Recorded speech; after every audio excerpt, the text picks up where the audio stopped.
One summer, when I was a teen in the early 2000s, some friends and I were signed up for what was essentially a real-life Oregon Trail simulation by our parents. No technology or modern conveniences, sleep under the stars, cook over a fire, hunt, even pull around a fucking handcart. The simulation was organized by a local church. It was held over a long weekend on a large plot of land privately owned by a member of the church. Hundreds and hundreds of acres of untamed territory. Thick forests, wild animals, and long stretches of hilly land with tall grass. Perfect for getting lost. The weekend started out uneventful enough. My friends and I were dropped off with the very few personal items we were permitted to bring. Our guide organized us into small groups with 2 adults leading each group of a dozen or so teens. I didn't know anyone in my group, so I just made small talk as we loaded up our belongings and sleeping bags into the handcart, as I tried to ignore the dark clouds looming in the distance. Feeling like oxen, we pulled the heavy handcart over the grassy hills and through the woods, stopping every couple of hours to take breaks and listen to the adults as they taught short lessons on basic wilderness survival.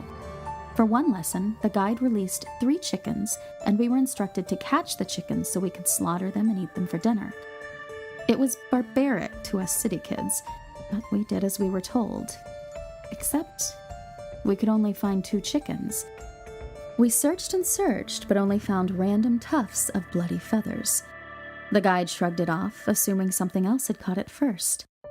I exchanged glances with my friends and laughed it off, but couldn't help feeling a little spooked. As the evening drew closer, so did the dark clouds.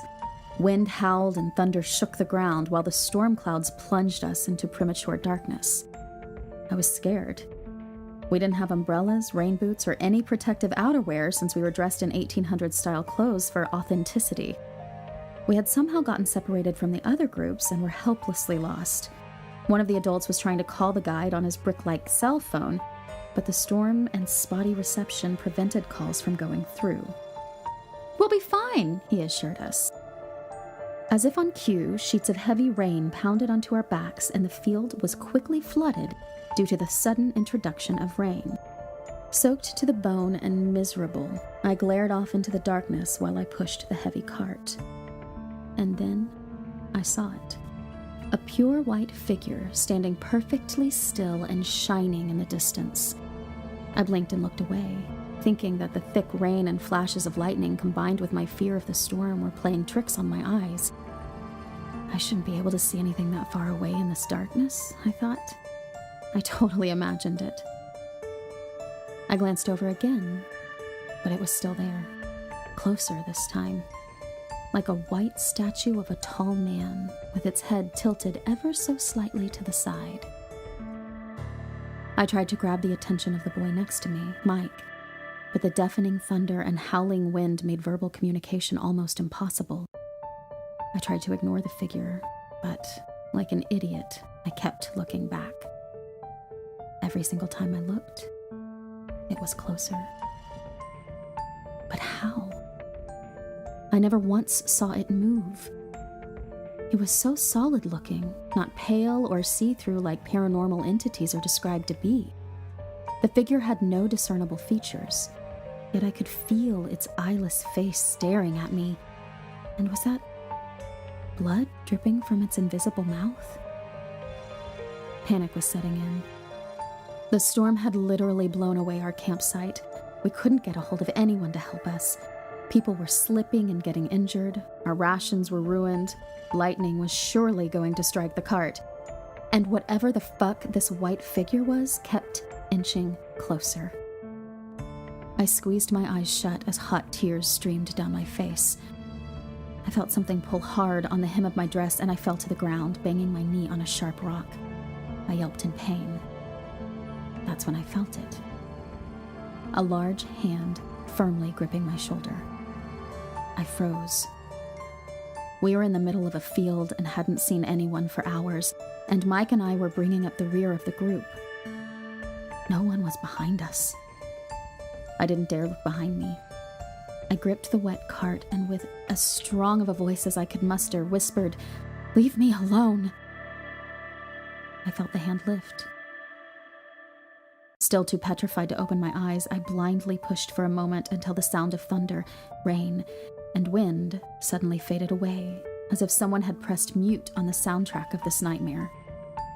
For just a brief moment, there was deafening silence, and then a shriek. A flash of lightning filled the darkness with white light, and I whipped around to see Mike seize up, rigid as a board, and then fall to the ground with a sickening thud. The sounds of the storm returned with the darkness, and I shouted for help. I couldn't move Mike. He was a foot taller than me and weighed at least twice as much. Someone ahead of me noticed that Mike and I had let go and rallied the adults and the other teens to our aid. Mike was unconscious, and his body was strangely stiff. He was too difficult to move with our weakened bodies and slippery, muddied hands. We formed a circle around him with our backs to him and sat there in the pouring rain. I put my head between my knees and prayed I wouldn't see the faceless white figure again. I had no proof that it was the one that harmed Mike, but I had no doubt it was the culprit. Eventually, a rescue team came for us and brought us to a nearby shelter. Mike finally woke up, but remained oddly rigid. The medical team questioned him, but he didn't say a word. I told them I had seen him fall, so they recorded it as such and treated his injuries. When things settled down, I asked him if he had seen it too. Wordlessly, he stared straight ahead, then slowly turned just his eyes to me. It felt as though the terror in his eyes was piercing my soul. He hugged himself and laid down on his cot, turned his back to me, and whimpered like an injured dog. I didn't sleep that night. The image of the featureless entity was burned into my mind, and I saw it every time I closed my eyes. I never saw Mike again after that. The trip was canceled, and we were all sent home. It wasn't until I was unpacking my bag later that I noticed something smeared on the muddy dress I had been wearing the night before. It was faint, almost undetectable under the grime, but a bloody handprint was definitely there. Hi, I'm Jamie Markey. I love how chipper you are after that story. That was a terrifying story. It was terrifying. And I'm a really moved Michael Tatum. That story moved me. Oh, okay, good. Yeah, there's all kinds of movement going on inside my soul right now because of that story. Yeah. What kind of movement? Terrifying movements. Terrifying movements? Yes. Yeah. Yes. Right. I get it. It's a terrifying story. Similar to a bowel movement, but it's more spiritual. But it's like shittier. Hey, I make jokes. And this is Ghoul Intentions. What are we calling today's episode? Today's episode we actually had called... a title picked out. We did previously, unlike last time, because we're a little more. I feel that we're a little slightly more slightly more on point, a little more together than we were last week. Yeah, because I was sick. Yeah, and we were both scattered. Just like, oh fuck. It's been a hard time. Life is hard. Adulting is hard. It is. It's the mountains are calling. Oh yeah, the mountains are calling. That's from John Muir. Muir. The whole thing is the mountains are calling and I must go. Yeah. What is that from? It's from it's a quote of his. He wrote a lot of stuff. He was a conservationist. I think they celebrated his 175th birthday just a few years ago. Oh. He's a huge reason why national parks are a thing. Oh, okay. So he was a naturalist, kind of along the lines of, like, say, Thoreau or whatever, who wrote a lot about his experiences in the wilderness, and he loved nature above all else, and he loved climbing mountains, and he was a really interesting guy. I should read more of him than I have. I've only read snippets here and there, but he seemed like a really fascinating guy. Very much his heart was in nature. That's awesome. Well, and we have Amy to thank for this story and pretty much the direction of this episode. True. So thank you, Amy. That was a damn good story, Fantastic Amy. story. Fantastically written. Yeah. Love it. Hate that for you and poor Mike. Man, makes you wonder the description. What the in fuck hand. was it? Because some some ghosts seem so weak by comparison. I mean, they're still terrifying, but they don't seem able to do much. And then some ghosts have the power to leave traces like that, and to physically affect other people. Like, what? I want to know, is there like a hierarchy of ghosts? Right. And this, like, when you become dead, is there like an academy you can go to like learn powers? Mm-hmm. So that, like, say a ghost that you just see every now and again, that's someone that's like maybe in first grade. Right. Yeah. Whereas someone that, a ghost that has this kind of ability is like a PhD holder. Yeah, it's elevated. Mm-hmm. Well, and the bloody handprint on the dress and the shoulder, I'm guessing. Mm-mm. So that's creepy. And then what would have happened to the guy to make him go stiff like that? Mm-hmm. It makes me wonder if maybe it instigated a seizure or something like that. I don't know. But if they didn't, I mean, normally, but I guess they didn't actually have medics there. It was just the people who were there. Yeah. Because they had to wait for. Yeah. I don't know. It's sometimes having, a condition like epilepsy or something else like that can predispose one to these kind of experiences, which I'm not suggesting they're hallucinogenic in any way or hallucinations in any way. I'm just suggesting that there seems to be a corollary sometimes that if they're vulnerable, they're more likely. That makes them vulnerable to certain things that we don't yet know how to detect. But you don't have to be epileptic to have seizures. That's true. You know, that's very true. Just been like, did you know that you don't have to have a headache to be having a migraine? In fact, headache is not even necessarily the chief feature of a migraine in most people. Is it sight? It's audio and visual hallucinations of a certain character and just certain mood swing things. Migraine is the term migraine. Oliver Sacks, the guy that wrote Awakenings and The Man Who Mistook His Wife for a Hat, a lot of very famous neuroscientist, wrote a book on migraine. It was really cool and really fascinating. Opened my eyes because I used to suffer from migraines when I was younger. But the headaches went away, but some of the other features stayed, and I didn't realize, I'm still having a migraine. It just doesn't manifest as a headache all the time, right? Which is interesting. But and I wonder if there wasn't some connection between that and some of the experiences I had as a kid. Again, not suggesting that they were hallucinations, because I don't think they were, but like we were talking in the Ghosticles episode recently, that sometimes being a kid can make you closer to.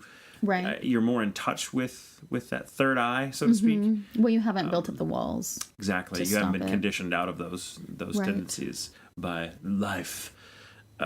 So I wonder if certain medical conditions predisposes one to being more sensitive to these kinds of things. More vulnerable to see it. Yeah. Like when you're drunk, you're more likely to see it. Well, and it's the same thing with, we talk about sleep paralysis and that documentary. We've talked about it several times. The Nightmare. The Nightmare. Yeah. What is the difference? What is the difference between just regular sleep paralysis and something more?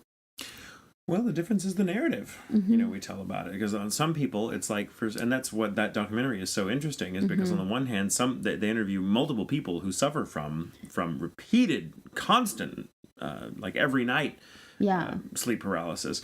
And some people are content with the scientific narrative, which is just as valid. And other people are like, no, this is something more. For some people, it's demonic. For other people, it's perfectly logical, neurochemical. Other people, it's alien abductions. I mean, it's really interesting how many different ways this can be interpreted, because ultimately I think it all boils down to some belief system, whether you want to admit it's a belief system or not. Right. I still think the logical scientific viewpoint, as valid and as useful as it is in many areas, I still think when it comes to this stuff, it's still a choice. It's still a belief. Right. Well, because a belief in nothing is still a belief. It's true.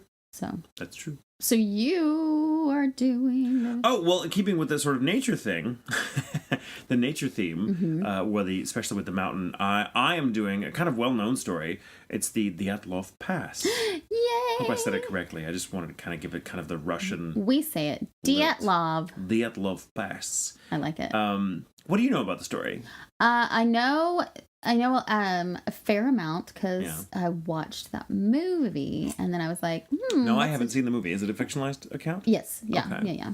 I don't know how much this will measure up to the movie. I like the true stories. So it's a fascinating story, and it is known. It's one of the more perplexing mysteries of its kind. And there's just a lot of weird.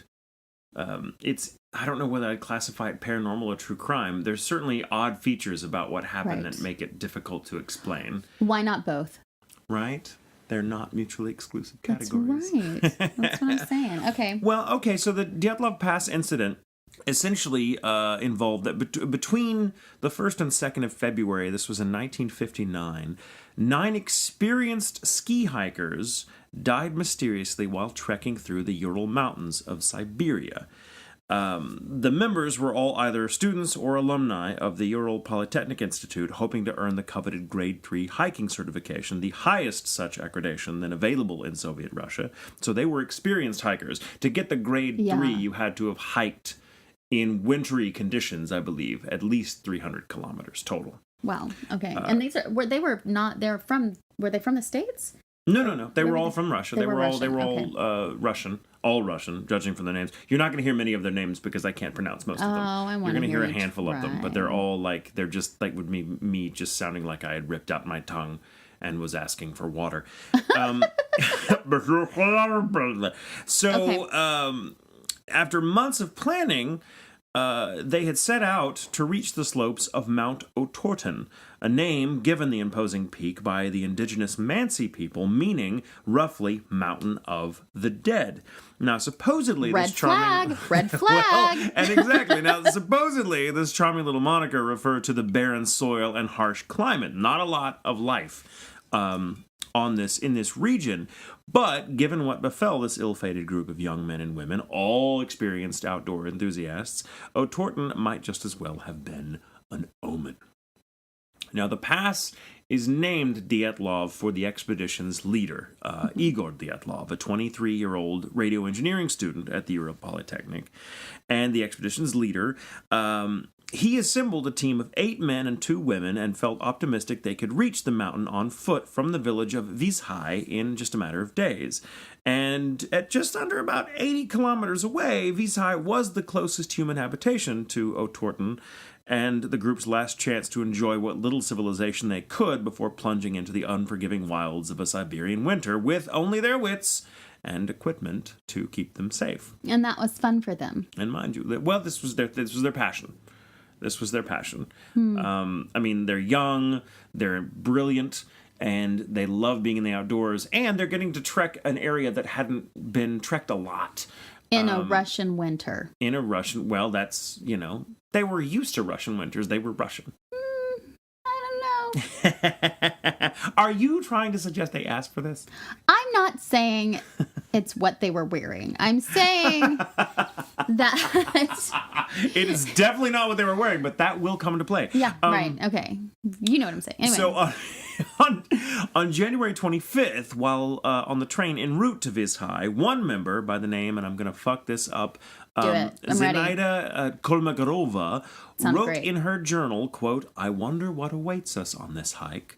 Will anything new happen?" End quote. Yes. Yes. Now, the group alternated between just about every conceivable mode of transportation along the way. They took a train, they took a bus, they took a truck, they even took a horse-drawn sleigh at some point before finally embarking on foot from Vizhai on January 27th.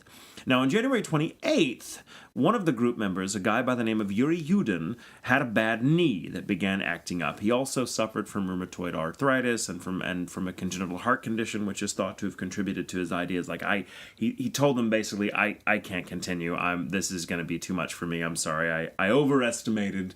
I imagine he said to them, I overestimated my ability. I feel like he was like, I got this bum knee, you guys. I just well, and so he turned around. I just can't do it. I can't go. He turned around and went back to Vizhai and went back home. Now, there are photographs of him and the group saying goodbye to each other as they were preparing to leave without him, and they were sad to, What year was this again? This was 1959. 1959, okay. And there's a lot of photographs of the group before what happened. It's how they know so much about their route and where they went wrong. But he turned back, and it turns out that this was the last time Yuri would see any of his friends alive. Now, diaries and cameras found around their last campsite make it very possible to track their route up to the day preceding the incident. On the 31st of January, the group arrived at the edge of a highland area and began readying themselves to climb the sort of lower regions of Otorten, which was part of their objective. The following day, they had in a wooded valley nearby, they had stored surplus food and equipment necessary for the return trip, which was part of just routine. The following day, on the 1st of February, they started to trek through the pass, now bearing Dyatlov's name. At the time, it was just a route no one had taken.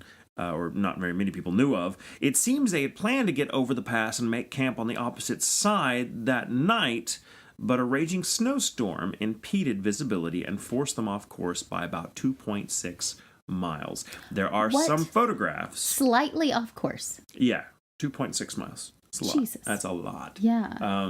But it's once you start going, you realize, and there's eerily enough, there are photographs of them in the snowstorm that they were taking, and you can barely make them out. Right. You know, and these are all the other pictures are pretty clear, but here they are in the snowstorm, and it's like, damn, that shit was rough. It was really, really rough. Now, realizing their mistake, they decided to stop and set up camp on the slope of the mountain rather than the forested area roughly a mile away. This seems odd at first glance because the trees would have provided better shelter. But it's thought that the Dyatlov didn't want to lose the altitude they'd already gained and felt this was a perfect opportunity to practice setting up camp on a slope, a skill he hadn't quite mastered yet. Now, Dyatlov had told friends and family prior to leaving Vizhai that he would send a telegraph once they'd made it back to Vizhai, which he felt would probably be around February 12th. When February 20th came and went without word, the hikers' friends and families organized a search party with volunteers from the Institute. And they searched and they searched and they searched. On February 26th, the group's tent was found on the slope in tatters. A guy by the name of Mikhail Shervdin, the student who discovered the tent, said it was half torn down and covered with snow. Also, that it appeared to have been rather poorly set up in the first place. Most of the group's shoes and warmer clothes were found still inside. Rips in the canvas suggested that the tent had been ripped open from the inside in several places. Sets of footprints leading away from the tent to the edge of the nearby woods suggested that all of them had gotten out, but not necessarily at a frantic pace. Some, however, judging from the prints, were barefoot, others only socked, but whatever they were wearing, no one, apparently, judging from the tracks, had worn more than one shoe when leaving the tent. Oh, that's weird. Yeah, and this is in February in Siberia. So, they disappeared when? They disappeared. The last thing we hear of them is the night of February 1st, morning of February 2nd. Okay, and they didn't find this until the 26th? They didn't find this for 26 days. After this happened, it wouldn't have been able to snow because of the tracks, right? Well, it depends. Like some areas, like they did find tracks, and I don't think there was snow. I mean, there's record of the tracks. I don't have records of the climate or the weather at the time. Weird. So I think the snowstorm that we know them to have gotten lost in originally was the last snowstorm to hit the place. Okay. It seems to have been because their tracks figure a lot in what was found. Okay. But they also were able to judge, well, we'll get to that, but we did judge whatever happened to them happened on the 1st or the 2nd, judging by the tracks and judging by their records, because they all kept diaries, all 9 members, or all 9 remaining members, because it was originally 10, but then Yuri Yudin said, he was like, nah, and fucked off. But for 25 days after, no snow. Not enough to cover the tracks. Now, I am not a tracker myself. Right, so I don't know. I don't know what's involved and how one can uncover tracks. Now, they do mention, all reports mention that the tracks were about 500, trailed about 500 meters from the tent. After that, they were lost in the snow. Okay. So I don't necessarily know what that means. Now, at the forest's edge, now mind you, the forest was about a mile away from where the tent was. At the forest's edge, beneath a large cedar tree, the search party found the remains of a small makeshift campfire. Beside this lay the bodies of Yuri Durishenko and Yuri Krivonoshenko, both dressed only in light shirts, underwear, and socks. Marks on the tree and a few broken branches indicated that one or both of the men had attempted to climb it at some point. Some distance from the cedar tree lay 3 more corpses, splayed in poses indicating they had tried returning to the tent. They were dressed a little more warmly than the first 2 bodies, but not by much, as they all still lacked boots, hats, and gloves. All 3 bodies were facing the direction of the original camp, as though struggling to return at the moment they froze to death. Of the 5 bodies found on February 26th. Several did bear minor injuries, but had died, it was determined, of hypothermia. 4 of them, it was determined, had been intoxicated at the time. Now, the remaining 4 members of the expedition weren't found until May 4th. They were discovered about... so February, March, April, May. So 3 months later. Okay. Under 4 meters of snow. They were found in a ravine under 4 meters... Excuse me, let me start over. The remaining members were found on May 4th under 4 meters of snow in a ravine 75 meters further into the woods from the cedar tree and in the opposite direction from the tent. They were better dressed than the first bodies discovered, and they had all sustained lethal injuries, which resulted, of course, in their deaths. One had a fractured skull, the other 2 had several fractured ribs and showed signs of massive internal hemorrhaging. The medical examiner for the case determined that the injuries had been sustained in a fall. One of the bodies, a female, was missing part of her tongue, both eyes, parts of her lips, segments of facial tissue, and a fragment of skull bone. She also had skin macerations on her hands. Now, her external injuries, according to the medical examiner, her external injuries were thought to be consistent with decomposition in a wet environment, wet, cold environment, and indeed she was found face down in a small stream that was running beneath the snow. Okay. So what happened to her face and eyes probably owing to that and had nothing to do with how she died. Yeah. She probably died in a fall.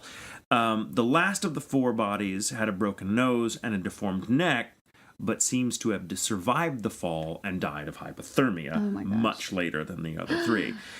Oh, no. So a legal inquest began immediately following the discovery of the first 5 bodies on February 26th, the 3, and the 2 beside the makeshift campfire in the tree, and the 3 that were between the tree and the tent. 3 between the tree. 3 between the tree and the tent. Okay. Yeah. Right. It's just fun to say. I wanted to say it. That's all. If you ever get tongue-tied, just remember the 3 between the tree and the tent. But after the discovery of the 4 bodies in the ravine in May, the narrative shifted dramatically because now it looked like foul play was involved somehow. Everyone else had died of hypothermia, but these 3 had sustained massive, massive injuries. And the odd thing is, though they were found at the bottom of a ravine, the ravine was not thought to be deep enough for them to have been injured as badly as they were. Some speculated that the indigenous Mansi people might have murdered the group for encroaching on their lands, but the facts just don't support that hypothesis. One, only the victims' footprints were found around the tent, and the bodies themselves didn't, even though they sustained injuries, there was no sign of defensive wounds or struggle of any kind. Right. Ultimately, what killed them, the medical examiner put the theory to rest once and for all and said that no human being could have done what was done to these bodies. Right. Period. And finally, decided to, not knowing what killed them, said that, put down the cause of death for these 4 in the ravine as, quote, an unknown, compelling natural force. Period. That's got to be the most mysterious fucking cause of death ever to be put on a certificate. I mean, it just makes people wonder, ooh, what? Right. And so now is why some of the victims were undressed, like the 2 Yuris found beside the campfire. Yeah. There is a thing that often results in cases of hypothermia called paradoxical undressing. Yes, I've where heard of this. Due to what's going on with your blood flow and what's happening to your brain in the final moments, that people tend to hallucinate that they are burning up. Yeah, they get overheated. And they take off their clothes to cool off, which of course exposes them that much faster, and they die very, very... It does not take long to die of hypothermia once you are exposed at all, which is something to bear in mind, anyone that wants to go camping. Yeah. 6 of the hikers died of hypothermia, 3 of fatal injuries. Evidence suggests they died within 6 to 8 hours after their last meal, and moreover that they left the campsite on foot of their own accord and in no great rush. The clothing worn by 2 of the victims, this is an odd detail, but there is an explanation for it. The clothing worn by 2 of the victims, specifically the guys by the campfire, it was 2 pairs of pants and a sweater, tested slightly radioactive. Mm-hmm. Now, the inquest officially ceased in May of 1959. The documents involved in the case, however, were sealed until the mid-90s. So, among the weird details, a friend who attended the funerals for 5 of the hikers recalls that their skin had a strange brownish tint. And another odd detail is that a group of hikers roughly 50 miles south of the incident reported seeing strange orange lights dancing in the sky just to the north, which is where the Dyatlov group would have been. Yeah. The military and meteorological service in the nearby village of Vivdel reported seeing similar lights in the sky that same month. Oh. So this wasn't an isolated incident, at least not the lights. Now, it is 2 things that can explain the lights and the radioactivity. It's Russia. It's there you go. Sorry, and then did I that's say the 2 end of it. things? Sorry. I meant 1. Well, the first thing is, so the 2 men that were found at the campsite also worked at a munitions plant, and so it's not uncommon when people hear the term "the clothes radioactive," they were thinking, "Oh shit!" And everything is radioactive. Like in theory, everything. Theirs were just slightly more than the others, which is explained, to my satisfaction at least, by the fact that they worked in a munitions plant. And specifically a nuclear testing plant. Yeah. So their clothes would have more than likely had that regardless. Anyway, So that's not anything worth attributing to their death or it's nothing whatever. worth wearing a tinfoil hat about. Yes. Okay, gotcha. As for the orange lights that were seen in the sky, it's also worth noting that the final campsite, the tent and all that, was located on a direct line where R-7 rocket tests were being conducted by a major Soviet nuclear testing facility. Oh. Now, but kind of lending itself to the paranoia, with 1999, the chief inquest officer by the name of Lev Ivanov published an article admitting that the investigation had no rational explanation for the incident, but he also wrote in that article that he was given orders from on high to stop the investigation outright once questions of UFO sightings became involved. Now, there is one YouTuber that I've watched discuss this, and he kind of explains, he's read the medical reports. I am blanking on his name, and maybe I'll remember it by the time I'm finished. But he says, and he makes an interesting case. I only have one point of contention with it that I can think of. He says that if the tent was badly constructed, which it seems to have been, it's possible that it just collapsed on them in the middle of the night. Some of the macerations, in other words, burns on at least one of the body's hands, suggest that now there was an exhaust pipe, a little heating element basically in the tent to keep them warm, and there was an exhaust pipe that there was a hole cut out of the tent for. It's possible that went awry. Maybe it filled with smoke, and the tent collapsed, whatever, and they all woke up with full stomachs because they'd only eaten a few hours before. They had maybe been drinking a little bit, and so they slashed their way out of the tent to figure out what's going on because they think a fire is happening. Yeah. And or it could be that in that time, several of the others that were more warmly clothed, the 4 that were found in the ravine, they were wearing their gear. Right. So it could be that they were out hiking, doing something off to the west from wherever it was, and they fell in the ravine. It could be the other group heard them. It started some kind of commotion in the tent as they were trying to figure out what to do, and things collapsed. They slashed their way out, and being maybe intoxicated, they weren't in their right minds, and so they fucking shuffle their way towards the direction they think of the ravine, but they're actually off course. And they end up going, holy shit, okay, let's just start a fire, whatever. And the others, I mean, I think the 2 men probably tried to climb the tree to see if they could find or shout out or locate the others that they had heard maybe fall in the ravine. And and all this happened so quickly as they were trying to build this fire. I can't get any information whether the fire was actually used or whether it was just the remnants of what was intended to be a fire. Right. Like maybe as they were collecting the firewood by the tree, that they just died of hypothermia because here they are drunk in their skivvies out in the fucking Siberian wilderness in the middle of February, at the beginning of February rather, which is fucking cold. Yeah. And all this happens really, really quickly. They die of hypothermia, and the others died in the ravine. Now, the only thing that I can think of that kind of contests with that is that seems to have been a possibility that a medical examiner would have thought of. Right. And there must be details that argued against that. The use of the cause of death, by saying the cause of death was, quote, an unknown compelling natural force is just fucking weird. It is. And the only thing that argues against this one YouTuber's otherwise pretty well thought out solution is that the ravine they fell in didn't seem to be deep enough to have caused them those kinds of injuries. Right. Yeah. So it makes me wonder, with all of that, first of all, if it all happened at once, because there's, if somebody was drunk and they thought it would be funny because they're also young. So, they're super drunk, whatever. I'm going to cut my way out of this tent. And one of them goes and then stumbles off and is like, come on, and then another one goes after him. They get out there and are like, okay, we're going to have to build a fire. Maybe more people start gradually going after them. And maybe those 3 people died way after.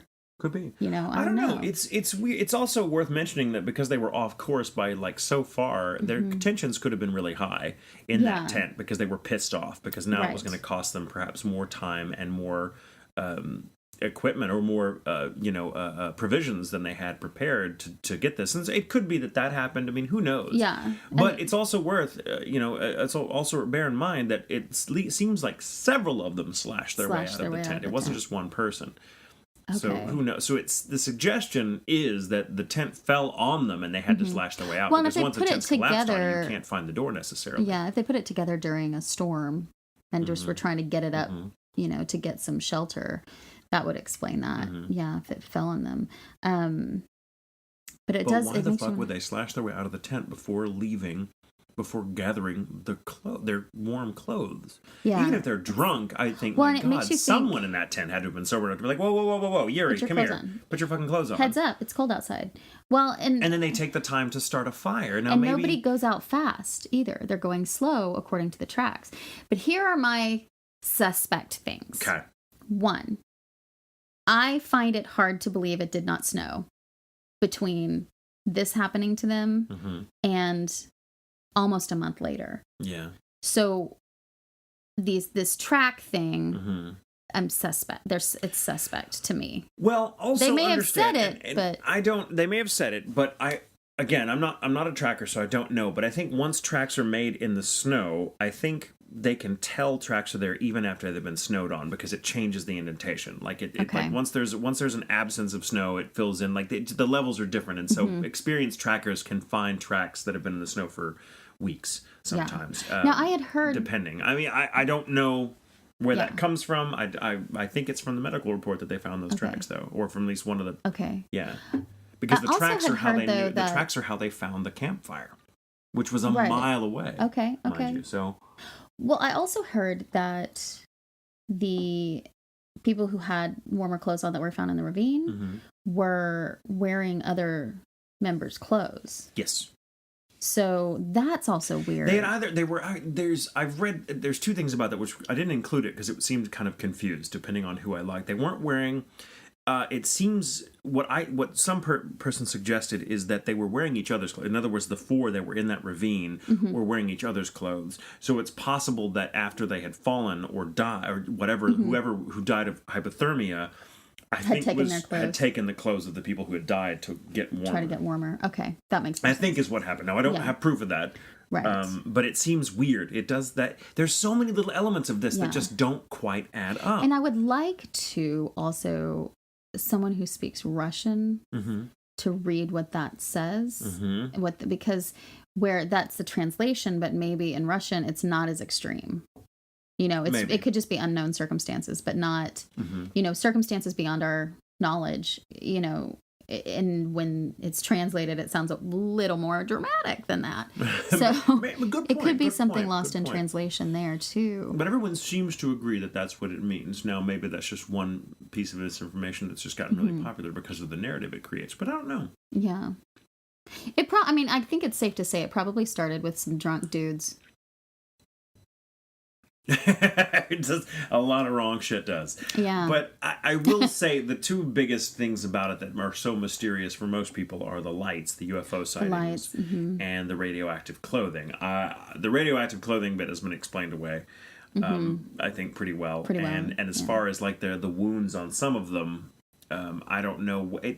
Also, we have to bear in mind that maybe the medical examiner just wasn't terribly good at their job. Yeah. You know, I don't know. Maybe it's like, hard. You know, and creepy though. Yeah, it's creepy. It's a creepy story, and it's worth bearing in mind if ever you go camping in the snow. I'm not ever gonna do that ever. I never will. Fuck that. No, I'm not doing that. Wow. Okay.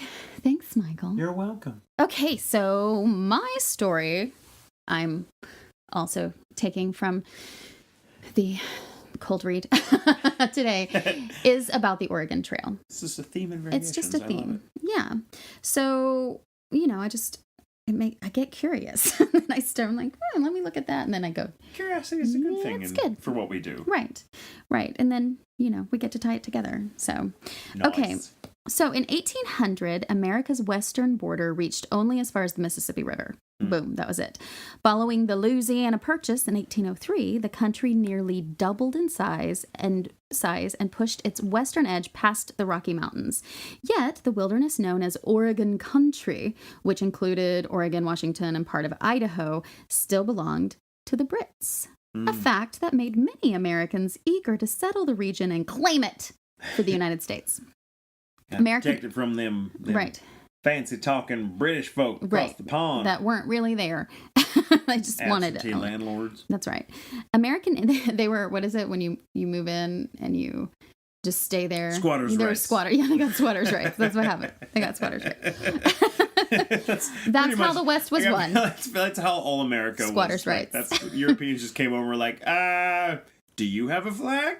I have a flag. I think so. I do. I'm just thinking that's an old right. Oh, are you used to traversing this area, Native Americans? But we've been here for like a month, so it's ours now. We're gonna kill you. Yeah, right. But being taxed by the Brits is unfair. Ew. Sorry. Yeah. Okay. So. Speaking of, people. American Indians had traversed the country for years, but European Americans, for them, it was unknown territory. Lewis and Clark's secretly funded expedition in 1803 was part of a U.S. government plan to open Oregon country to settlement. If you haven't watched the drunk history on Lewis and Clark's expedition, oh my God, it's so funny. Please go watch it. Bookmarking it now. It's so funny. However, the hazardous route blazed by the party was not feasible for families traveling by wagon. An easier trail was needed. Enter Robert Stewart of the Astorians. So the Astorians were a group of fur traders who established Fort Astoria on the Columbia River in western Oregon. Stewart became the first white man to use what later became known as the Oregon Trail. His 2,000-mile journey from Fort Astoria to St. Louis in 1810 took 10 months to complete. Still, though, it was a much less rugged trail than Lewis and Clark's route. Okay. All right. So he's finding an easier path for more people. That was a very valuable thing to do back then. Yes. Yes. It wasn't until 1836 that the first wagons were used on the trek from Missouri to Oregon. A missionary party headed by Marcus and Narcissa Whitman bravely set out to reach the Willamette Valley. Though the Whitmans were forced to abandon their wagons 200 miles short of Oregon, they proved that families could go west by wheeled travel. Okay. In the spring of 1843, a wagon train of nearly 1,000 people organized at Independence, Missouri, with plans to reach Oregon country. Amidst an overwhelming chorus of naysayers who doubted their success, the so-called Great Migration made it safely to Oregon. Good for Yay! Them. Crucial to their success was the use of South Pass, a 12-mile wide valley that was virtually the only place between the plains and Oregon where wagons could cross the Rocky Mountains. Okay. Yeah, I just think of that, like it's just 12 miles wide. It's not a lot. Yeah, it's not in the grand scheme. It's not a lot. Right. By 1846, thousands of immigrants who were drawn west by cheap land, patriotism, or the promise of a better life found their way to Oregon country. With so many Americans settling the region, it became obvious to the British that Oregon was no longer theirs. They ceded Oregon country to the United States squatters' rights that year. In December of 1847, Lauren Hastings was walking the stump-filled, muddy streets of Portland, Oregon, obviously. I've been there. They're still muddy. Yeah. When he chanced upon a friend he had known back in Illinois, Hastings made the trip on the Oregon Trail unscathed, while his friend lost his wife. Hastings' summary of their feelings was eloquent. I look back on the long, dangerous, and precarious immigrant road with a degree of romance and pleasure, but to others, it is the graveyard of their friends. In fact, the Oregon Trail is the United States' longest graveyard. Over a 25-year span, over 200,000 people traveled along the Western Overland immigrant trails, and up to 65,000 of those people died during the journey. If evenly spaced along the length of the Oregon Trail, there would be a grave every 50 yards from Missouri to Oregon City. Medicine kits the pioneers carried to treat diseases and wounds included patent medicine, physicking pills, castor oil, rum or whiskey, I'm done with that, peppermint oil, also enjoyable, quinine for malaria, hartshorn for snake bites, citric acid for scurvy, opium, laudanum, morphine, calomel, and tincture of camphor. A lot of drugs. Yes. Basically. A lot of drugs to help you forget how fucking miserable and dangerous this is. Yeah, they may not necessarily cure you, but they make it less bad. They take your mind off That's it. right. And there are so many ways to die. So many ways. On a wagon trail. We'll get into that. So many ways to die. The overlanders encountered their first hardship before they even left home, as leaving friends and family behind was difficult. Heading west meant they would never see the people they were leaving behind again. Ever. Yeah. So, ever. And they knew it. When they said goodbye, that was goodbye forever. So, I mean, that emotional turmoil too. Going on a trip like that, you knew there was a good chance you and the people with you weren't going to survive it. Yeah. I mean, it was a huge risk that we're not accustomed to even conceiving of these days. Because, getting in your car and going to the store or even, getting on a plane to a different state, there's not a lot of risk involved, at least not that we're aware of. But man, back in those days, to haul steaks to another state, there was just so much. It was a huge, huge thing. It was never made lightly. No, yeah. Well, and here's why. So the covered wagons dominated traffic on the Oregon Trail. The independent-style wagon was typically about 11 feet long, 4 feet wide, and 2 feet deep, with boughs of hardwood supporting the bonnet. Boughs or bows? Boughs? Bows. I think it's bows. I feel like that's right. Supporting the bonnet that rose about 5 feet above the wagon bed, with only one set of springs under the driver's seat and none on the axles. Nearly everyone walked along with their herds of cattle and sheep. Immigrants banded together into parties or companies for mutual assistance and protection. Parties usually consisted of relatives or persons from the same hometown traveling together. In some cases, they formed joint stock companies, such as the Boston and Newton Joint Stock Association, Iron City's Telegraph Company, Wild Rovers, and the Peoria Pioneers. This is why the Donner Party was a party. Yeah. And it is way too long to get into that. Hopefully we'll cover it sometime. Yeah, well, but the Donner Party... It consisted of several hundred wagons. Yes. And these are how big these parties were. Huge so deals. it is... Because there were safety numbers. Yeah, exactly. And if you ran out of provisions, you could trade with other wagons on the train to be like, hey, I'm out of flour. Can I... You would make...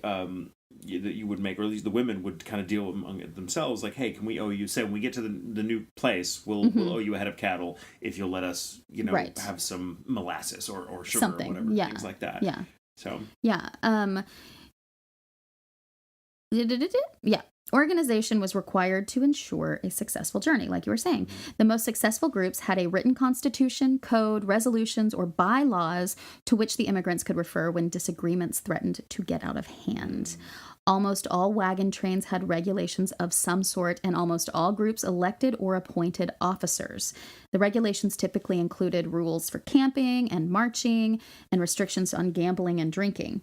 There were penalties for infractions, Social Security for the sick or bereaved, and provisions established for the disposition of shares of deceased members of a party. Mm-hmm. A typical day started before dawn with breakfast of coffee, bacon, and dry bread. The bedding was secured and wagon repacked in time to get underway by 7 o'clock. At noon, they stopped for a cold meal of coffee beans and bacon or buffalo prepared that morning.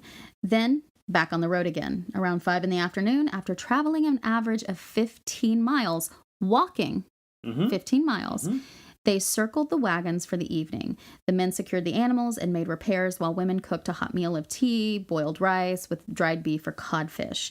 Evening activities included schooling the children, singing and dancing, and telling stories around the campfire.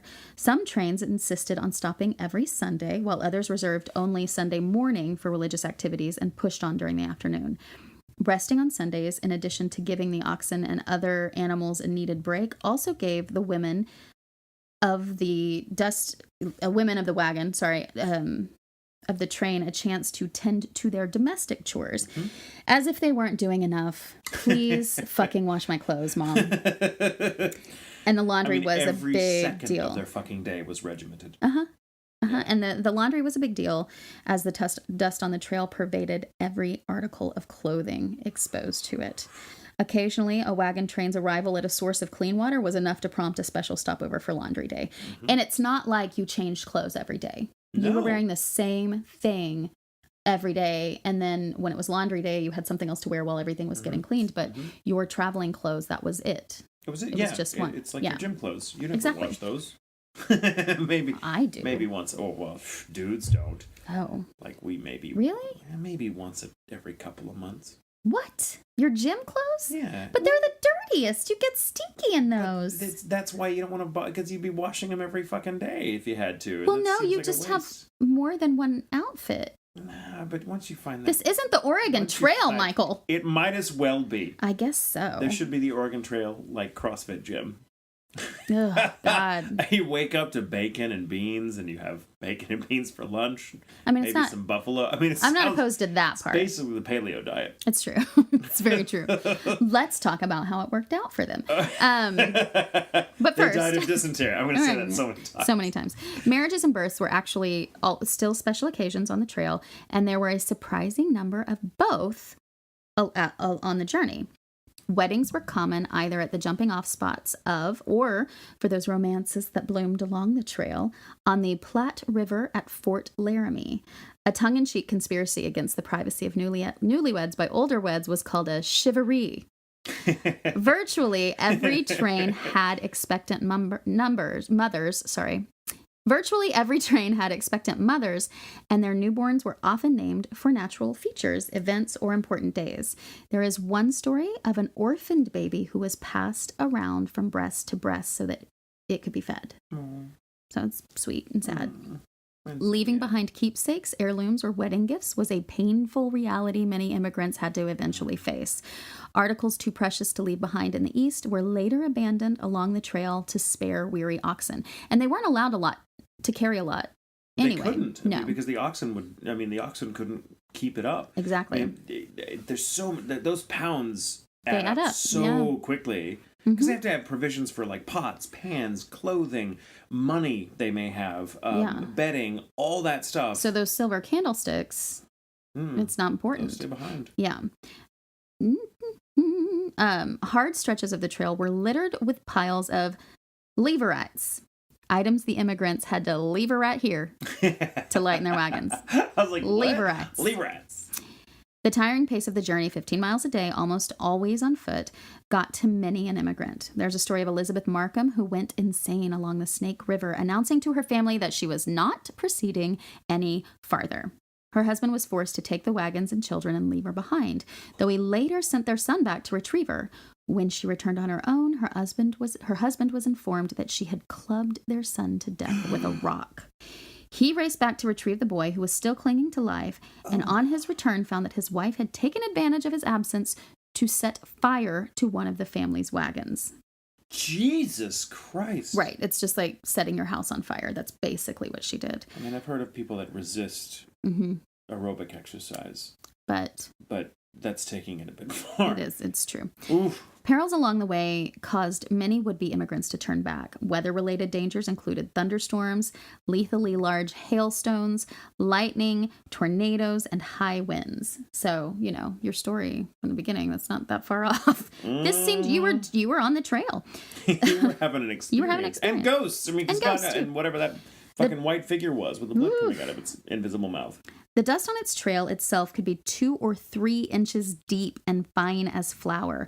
Ox shoes fell off and hooves split to be cured with hot tar.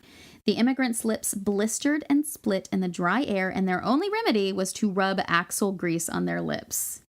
River crossings were often dangerous. Even if the current was slow and the water shallow, a wagon wheel could be damaged by unseen rocks or become mired in the muddy bottom. If dust or mud did not slow the wagon, stampedes of domestic herd animals or wild buffalo often would. Nearly 1 in 10 who set off on the Oregon Trail did not survive. The 2 biggest causes of death were disease and accidents. The disease with the worst reputation was the Asiatic cholera, known as the unseen destroyer. Wow. So, Cholera crept silently, caused by unsanitary conditions. So people were camping amid garbage that was left by previous parties. And you think about that for all of the dust. So there's, you know, groups of 100 wagons going. And then a little bit later, you go through where how many groups of 100 wagons, you know, had been through. So there's a lot of trash. There's a lot of human waste. Even all of that buried, stuff. Though, it still gets, you know. And if that had disease. All this talk is making me laugh. Yeah, I know. Bless you. It's all the dust. It's the talk of dust. That's how allergic I am. So they would go by those parties, pick up the disease, and then spread it amongst themselves. People in good spirits in the morning could be in agony by noon and dead by evening. Symptoms started with a stomachache that grew into intense pain within minutes. Then came diarrhea and vomiting that quickly dehydrated the victim. Within hours, the skin was wrinkling and turning blue. If death did not occur within the first 12 to 24 hours, the victim usually recovered. Damn. Yeah, it was intense. Woo. Yeah. Accidents were caused by negligence, exhaustion, guns, animals, and the weather. Shootings were common, but murders were rare. One usually shot themselves, a friend, or perhaps one of the draft animals when a gun discharged accidentally. Shootings, drownings, being crushed by a wagon wheel, and injuries from handling domestic animals were the biggest accident killers on the trail. Any of these 4 causes of death claimed more lives than were lost to sharp instruments, falling objects, rattlesnakes, buffalo hunts, hail, lightning, and other calamities. Yeah, that was shootings, drownings, being crushed by wagon wheels, and injuries from handling domestic animals. That is what killed the majority of the people. It's clear now that Native Americans were usually among the last or the least of the immigrants' problems, though the overlanders clearly thought otherwise at the time. Tales of hostile encounters far overshadowed actual incidents, and relations between immigrants and Native Americans were further complicated by trigger-happy immigrants who shot at Indians for target practice. A few massacres were highly publicized as well, which further reinforced the myth. For example, there was the Ward train that was attacked by Shoshones who tortured and murdered 19 immigrants. One boy escaped with an arrow in his side. That gets, you know, publicized. People think that's what's happening all the time, and it wasn't. It was a very rare. It was a pretty isolated incident. Yes. Burials occurred all along the trails. While some family members were buried in wagon boxes or other improvised caskets, a shortage of wood meant most had a shroud of a blanket or a quilt, if anything at all. Graves were frequently left unmarked to thwart grave robbers and sometimes made right in the path of the trail where the passing of wagon wheels could pack down the soil and obliterate any evidence of the burial. Most likely, this type of preventative burial is the reason there are approximately only 200 known graves throughout all of Missouri, Kansas, Nebraska, Wyoming, Idaho, and Oregon. 200. When of the, 65,000. Mm-hmm. Yep. Here are a couple noteworthy graves. John Shotwell. That's a... Do you want to guess what happened? Did he get shot? Yes. Oh. He made the fatal mistake of getting his gun out of the wagon muzzle first. Apparently, he was the very first person to die on the Oregon Trail from a firearm accident. And his name was Shotwell. Yeah. Oh. Yeah. That seems just like bad writing. But it's true. Yeah. Frequently, life plays out like a poorly written soap opera. A little crazy, yeah. S.M. Marshall was a cholera victim who specifically requested burial on a high place facing Kentucky. His limestone marker, which would have been very rare, remained untouched for 80 years until someone was like, here you go, Kansas State Historical Society. We're going to move this from the grave and give it to you. We're going to make way for a Starbucks. No Probably doubt. Something like that. There's the rarely noted trail experience also involving something similar to a Tibetan sky burial. A few immigrants, A few immigrants en route had quite the surprise when they climbed trees to view what they thought were eagles' nests, but instead found them to be Native American burial sites. Little did they know that it was the custom of some Indian tribes, Sioux and Blackfoot specifically, to bury their dead in tree scaffolds so that they would be closer to the spirit world. Mm-hmm. Whoopsies. Ghost. Unfortunately, not all the pioneer markers could endure the passage of time. In 1997, former Nebraska native Marilyn Toole wrote poignantly about some of the disappearing grave sites at Chimney Rock. In the Oregon Trail lore, one will find stories of a party of 8 that died from cholera and had to be buried near Chimney Rock. When I returned to Nebraska in 1992 to visit my hometown, I met the man who runs the Oregon Trail rides in Gearing near Bayard. I hope it's Gearing. I don't know. It's Gering near Bayard. I don't know. Gearing. Okay. I have no idea. I told him about the graves, and he said he had been looking for them ever since he started the business. He and I looked nearly all day, but couldn't find a trace of them. When I returned home to the East Coast, I hunted down my old friend from childhood days and paid her a visit. I asked her if she remembered the little graveyard from her childhood. She told me her parents had ended up buying the land, and that, yes, she did think it included the little plot, but she had left home by then and never really explored it. Since the markers were from the very soft sandstone that is native to the area, we now think that they were just plowed under when the land was leased to farmers. Her mother had no knowledge of the graves. Yeah. That's so sad. Mm-hmm. That's so sad. But it just goes to show you how many dead are completely forgotten about. There's no marker. And that continues on. Like when we had Beth on, I was just talking about this entire cemetery that's just been, it's there, but no one knows about it because we're going to build an apartment complex. Right, around it, surrounding it. Jesus. There was a man by the name of Sam Barlow who owned Barlow Road on the Oregon Trail. Laurel Hill was the worst spot on Barlow Road, which was saying something. The rest of Barlow Road was not exactly posh. It was so steep that wagons had to be lowered down the slope with block and tackle.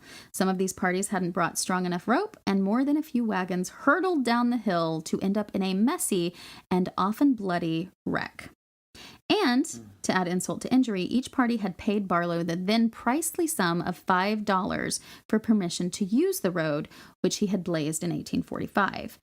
The alternative, though? A wild and chancy excursion through the rapids of the Columbia River in a caulked wagon or on a prohibitively expensive ferry was worse. Still, typically by the time an immigrant party reached Laurel Hill, everyone was exhausted. The livestock were skinny and feeble, and often at least one person was on the brink of death. Laurel Hill pushed more than a few of those over the threshold. At the bottom of the hill was a more or less permanent camp where the immigrants would stop, nurse their wounds, catch their breath, and bury their dead. Today, that site of the camp is a rhododendron village. Rhododendron village, the flower rhododendrons, you know? Rhododendron? Yeah, it's a flower. Dendron? Rhododendron. Yeah. It's a flower. Roadies. Yeah. Roadies. Because, so there's Laurel Hill that was named for laurels, but they weren't actually laurels. They were rhododendrons. Yeah. So it's Rhododendron Village, and it's basically an old logging camp, and the word is, it's hot. Ted. Oh. Strange glowing orbs have appeared in photos taken in the old bunkhouse. The buildings, which don't have much in the way of foundations, shake mysteriously as if under footstep. And most puzzlingly, when an old piano with a mirror on the front of it was photographed, a woman's face appeared in the mirror as if she was playing it. Ooh. There's also a door in the old mess hall between the cook's sleeping quarters and the kitchen area that is reputed to be open. It's to open by itself every day at 4 a.m. The theory is that a ghostly cook is getting up to start fixing breakfast. Volunteers in 2001 found a pair of rock-covered graves, a pioneer grave and a Native American grave near the mess hall. Of course, a photo was taken. When the film was developed, those strange orbs were hovering above them.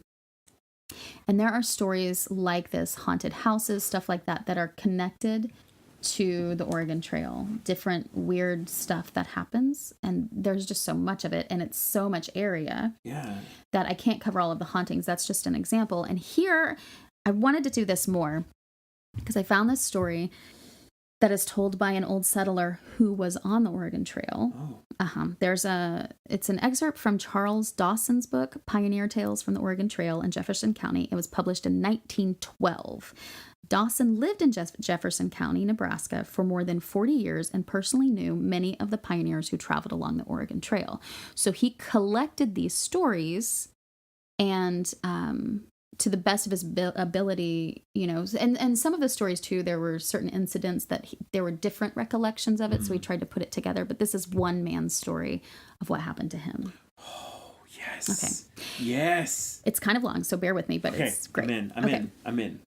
In the late 1860s, my wife and I, with our bunch of tow-headed youngsters, were headed westward, traveling by ox team in a canvas-topped wagon bound for Nebraska, in response to the solicitations of my father, who had settled there a few years previously.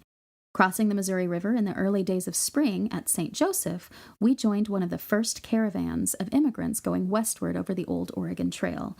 Traveling over the wonderful prairies and through the rich valleys of eastern Kansas, we had our ideas of the great American desert rudely but pleasantly shattered. In due time, we reached our destination and encamped on the tract of land that had been selected for us, which was a well-timbered and watered body of land lying along a spring-fed stream that ran back into a valley which was flanked by bluffs capped by ledges of sandstone. Our new home lay about halfway between the Old Oregon Trail and the Little Blue River, but this is all I will tell you, for ghosts and their haunts should not be too definitely located, as it might spoil their charms or veracity, if there be any. We immediately commenced the building of a home and, with the aid of my relatives and neighbors, contrived to erect a habitable log cabin, a one-room affair with a loft above, a clapboard roof, mud and stick chimney, and a stone fireplace at one end. Compared with our previous places of habitation and modes of living, this seemed, at first, to be very primitive and almost unendurable, but before long we grew to regard this homely little log cabin as the coziest place it had been our pleasure to reside in. With the coming of the warm days of spring, we broke out the little flats of land along the creek bottom and planted them with corn, potatoes, melons, etc. Gardens were made, and we entered into the cultivation of our promising crops, hoping to reap an abundance of our needs. Nature had by now fully bedecked the whole panorama with a wonderful profusion of foliage, blossom, and color. Our little world seemed to be filled to overflowing with promise and happiness. Strawberry time had come. The hillsides were covered with the patches of this red, luscious fruit. One Sunday morning, my wife and I, light of heart, arm in arm, set out to roam the hillsides to gather a pail full of strawberries. We were soon in the midst of a profusion of strawberries so plentiful, full, and ripe on all sides of us that we ran here and there, trampling underfoot many berries in our greed to secure the nicest ones. Our pail was soon full to the brim, and our fingers and lips stained from picking and eating until we were so full we had to stop. Then, feeling the tire of contented satisfaction, we sat down upon a convenient rock, lazily viewing the surrounding scenery, resting before we would attempt our homebound journey. With half-closed eyes, laying back on a big shaded ledge of stone, my thoughts were dwelling on the incidents of the short past, in which we had left the comforts of civilization and had taken up our abode in this land of promise, thinking how content we were. Just as I began to conjecture the future, I was aroused by an exclamation from my wife, who was now pointing across a rock-welled ravine to a springy spot shaded by scattered clumps of underbrush. Brushing aside the sleepy tangles of my eyes, I noticed the cause of her excitement, which I first thought to be Indians. Underneath and in the tangles of leaf and stem, quite in contrast to the rich background of green, were berries. Strawberries of great size and blood-red color, rivaling even the choicest of the same ones we had seen in the gardens of our eastern homes. Leaving our already filled pail, we hastened over to view the wonderful sight. Picking and eating the first few that we came to, we decided to take some home in my old hat and in the wife's apron. So, with many noises of wonder and surprise, we filled these articles. As I strode through a thick tangle of brush in leaving the patch, my foot caught on an object which threw me to the ground, and on turning over, I found at my feet the skull of a human being. Leaping up, I rushed out of the thicket, almost completely unnerved at my ghastly find. My wife, who had witnessed my stumble and quick leap up, ran back towards me, inquiring with alarm the cause of this unusual actions. Together we walked back, and I pointed to the eyeless bear's skull that was apparently grinning at us from his moldy, moss-covered retreat, from which my foot had ruthlessly torn him but a moment before. Proceeding into the thicket to investigate more fully, we found that underneath the leafy and molding foliages of the past seasons which had covered their bodies were the bones of many other persons. In fact, our strawberry patch had been the burial ground of the unknown dead. My wife and I, stilled by the presence of the dead, stood with bowed heads and silently offered up prayers to Him on high, who alone could give the solution to this mystery. Glancing up, I met the gaze of my wife, and overturned my old hat as the corner of her apron were dropped and the berries spilled to the ground, for we both knew, without further questioning, what had caused the berries to be so big and so red. Then we made a thorough... I know. Then we made a thorough search thereabout for the bones of the unknown dead, faithfully gathering the bones as they lay, endeavoring to give each skull its own and a full complement of bones.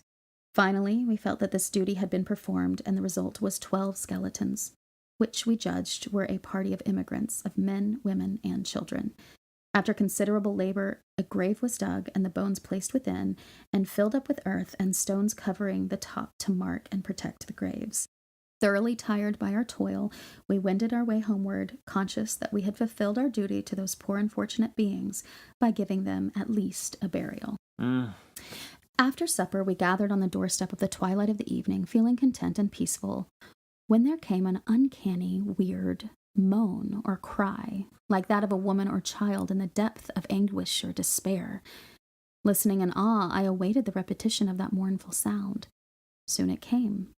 Now in the fringe of trees above the cabin, then in the waist-high corn. Swiftly recalling the incidents of the day, I tried to assure myself that it was not real, that this was but the result of a befuddled mind, just imagination. But the children were now questioning us as to the cry, and upon receiving non-committal answers, and perhaps reading our faces, they grew frightened and began to cry. To assert myself and to allay their fears, I arose and said to my wife, "Hand me my rifle, and I will go down there and shoot that old owl, tree-toad, or whatever it may be." Leaving my wife and children on the porch, I proceeded to search about in the growing corn, around the barn, and all through the nearby underbrush, but without result, although I seemed to be following the voice from point to point. Finally, it seemed to be at the cabin. Hastening there, I found that my family had fled within and had barred the door. Undaunted, I continued the search, following the clues from where I heard the voice. After vain attempts which led me to the roof, around and underneath the cabin, I was too frightened and went into the cabin. There was not much sleep for us that night, for we could hear the cries of our unearthly visitor at frequent intervals until the early dawn of the morning. Night after night, we had much the same experience until we grew accustomed to it and were but little disturbed. Our neighbors joined with us on several occasions to find the mysterious visitor, but despite the most exacting vigils and search, we gave it up, for not one single object or reason could be found that might be suspected of making the nightly occurring sounds, which the neighbors dubbed the lost woman ghost. The summer wore on, succeeded by the bountiful autumn harvests.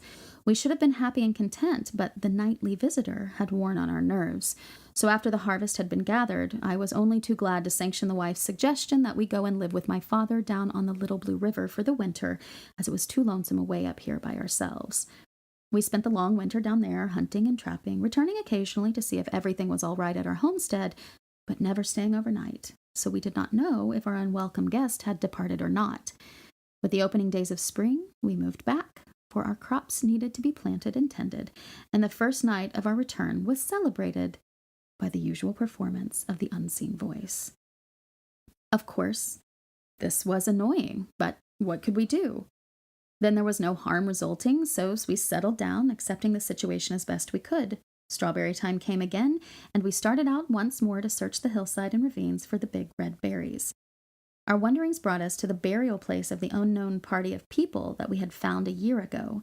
Here we stood for a moment with bared heads in reverence, swiftly recalling the incidents of their past as we knew of them, praying that we may in some way learn who they were so that their relatives might know of their fate.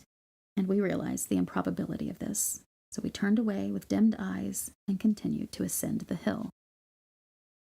Upon reaching the top, we sat down upon a large flat boulder to rest. The whole panorama lay spread out at our feet, and across the ravine to our right was a hillside almost mountainous in appearance, cut and broken by irregular rock-filled canyons or gorges, down which trickling spring-fed streams flowed. The rock-strewn hillside was covered with straggling growths of dwarfed oaks and hackberry trees, with the hill itself rising high to the blue skyline, capped with a heavy ledge of brown sandstone, which was cracked and fissured deeply with dark recesses and many overhanging shelves, which suggested ideal retreats for wild animal life. As we searched with our eyes, every part of its face for some new wonder of formation, a ghastly sight came to our vision: the skeleton of a human being. On closer investigation, we found it to be that of a woman, huddled in a crouched, squatting position, back against the wall of a cavern-like place, seemingly as though she had taken refuge here, only to be found, and had raised her arms to ward off the blow that had stilled her life. Tenderly, we gathered up the bones and carried them down to the burial place, and interred them with the rest, whom we judged to have been her companions. The afternoon was spent in the search for others that might be lying unburied on the hillsides, but the search proved fruitless.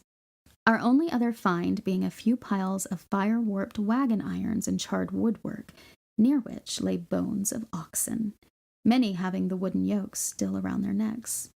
A few arrows were found scattered about in these piles of bones, so we knew that this was the work of Indians.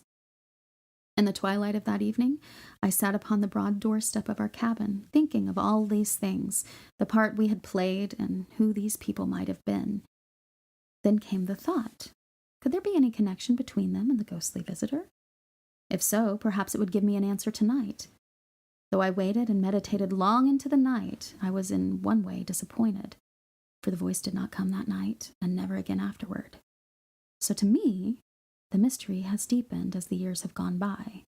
Was this the spirit of the murdered woman beseeching me to bury her bones beside those we had previously buried, who no doubt had met a similar fate? I hope so. And if this gave rest to the soul, let it be the end. Oh. And I love it because it is a ghost story told from before 1900.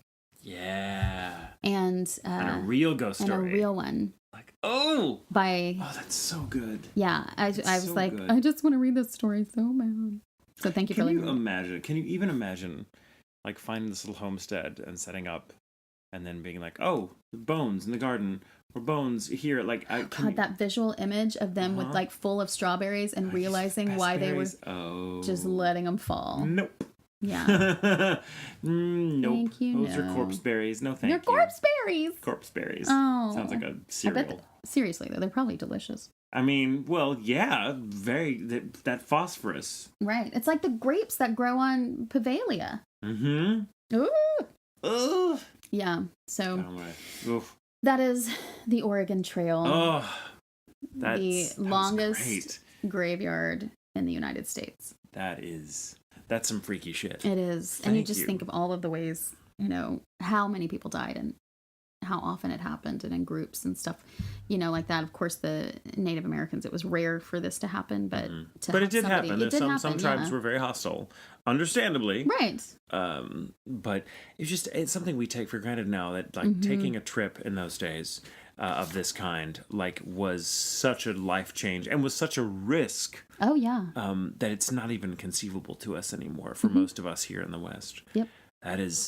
That is quite something. There's a quote from the Tony Kushner play, Angels in America, early on when a rabbi is giving a eulogy, and he says, like, oh, this woman made a great journey across the ocean, which such journeys are no longer made. And that's kind of true, you know, like she brought the old world with her, and the risks and the heartache, the whole welter of emotions and of fate that were involved in those journeys. Just we don't have anymore. No, we don't. Oh, it was great. It was great. Yeah. Thank you. And it now makes me want to do a bit on the Donner Party. I know. We probably could do will. An entire episode on. Actually, I know. There's so much to it. Mm-hmm. Ooh, it'll be good. It's it's not going to be right away though, guys. We have some other stuff out of time. Yeah, give us some time. We have quite a few things lined up. Yeah, we do. Because I already know some what my next topic's going to be. Yeah, that should be very exciting. Well, thank you for all that. No problem. Thank you for all of that. You're welcome. Mine was easy. I just talked about 9 people on a mountain. You talked about a whole graveyard. 200,000 people. That's what I talked about. A long ass graveyard. 200,001. Damn. 2. Amy and Mike. Oh gosh. Well, thank you guys for listening. Yes. That's it for today's episode of Ghoul Intentions. Yay. We'll go to our, we have a Facebook page. You know the drill. We have a Twitter. We have an Instagram. All the things. We're even on the YouTube now. The YouTubes, which is so much fun. Yeah. I feel so legit. I don't know why. I know, because it's not, but it's not at all. We're gonna get hit. I know. That's fine. I know. There's no safe space. Not for me. It's just part of my life now. But your life is an Oregon Trail. It is. The online equivalent of an Oregon Trail. I know. Oh my gosh. So, but anyway, go give us your stories. We need your stories. Yes. Stories are so good. We've gotten some really good ones too. So keep them coming. The podcast apps, we're on all of those. Rate us, review us, give us all the good juices. Yes. That sounds gross now that I say it. So I hear myself sometimes and I'm like, that's not that just what I meant. came out of my mouth. That's welcome to my world. Yeah. And of course you can go to ghoulintentions.com for links to the sites we just mentioned, to listen to previous episodes, which I will say are pretty goddamn good. We like them. Also to shop at our store. That's right, we have shirts. Yes, we have shirts and they're so cool. I'm seeing more and more people sending pictures of them, which is really, really awesome. So, if you have a shirt, take a picture of yourself. Yeah, please get on that. Tweet that's it really to awesome. Insta. And if you go to the right, you can also submit your own personal story for consideration to be read on a future episode as the cold open of Ghoul Intentions. Oh yes, and submitting could not be easier because it's been. There's a whole form and everything. Yeah, whole form. It's so simple. Yeah. And if you have emails or you don't want anything, like if you just have an email you want to send us, we will take that too. That is ghoulintentionspodcast@gmail.com. Ghoul Intentions Podcast. Yes. You can send us emails there too. But if you email us, it could be read online. Just know that. And please, thanks for the support, you guys. But if you have the time, give us a review on iTunes, especially. Like, it really helps us out. Yes. And for those of you that have, we really appreciate it. And just do everything you can to spread the word so we can keep doing this awesome, awesome thing that we love, because we have so many more stories. We do. We want to tell. But first, we have a quote. Well, you have a quote that I have to guess, and I'm not very good at these. You're not. That's fair. It's just a fact. It's hard though. They're very difficult. They're very difficult because I have to have knowledge of pop culture, and I don't have much knowledge of pop culture. I feel like love that. I was raised on Mars in a cave. He was raised inside a piano. That's what it was with books. On Mars is a library inside of a piano. That's where he was raised. And we're just educating him. Is really what it is. Thank you. And I do feel like smarter. an alien. Okay, you ready? Sure. I'm very important. I have many leather-bound books, and my apartment smells of rich mahogany. You're like, is it me? I'm going to say, like, it's not fair to use things I have said to you. I know. It's really funny because I know a lot of people know what this is, and it brings me joy. What does it say? Okay, one more time. Okay, good. Do me a favor. Can you do your best rendition of the actual person saying it? No. You can do your best. I'm only asking for your best. I don't remember exactly how it goes, but it's okay. Come on. I'm very important. I have many leather-bound books, and my apartment smells of rich mahogany. That may not be right at all, but that's how I envision it. I have absolutely no idea. It's from Anchorman, The Legend of Ron Burgundy. God damn it. Yay! I haven't seen it in a long I know. I haven't since either. It first came out. I haven't seen it in a long Funny time as either, shit, so though. if that impersonation was off, well, don't hate me. Is Will Ferrell the one who says it? I believe so, yeah. So, yeah. Thank you Thanks, guys. And remember, It's okay to sleep with the lights on.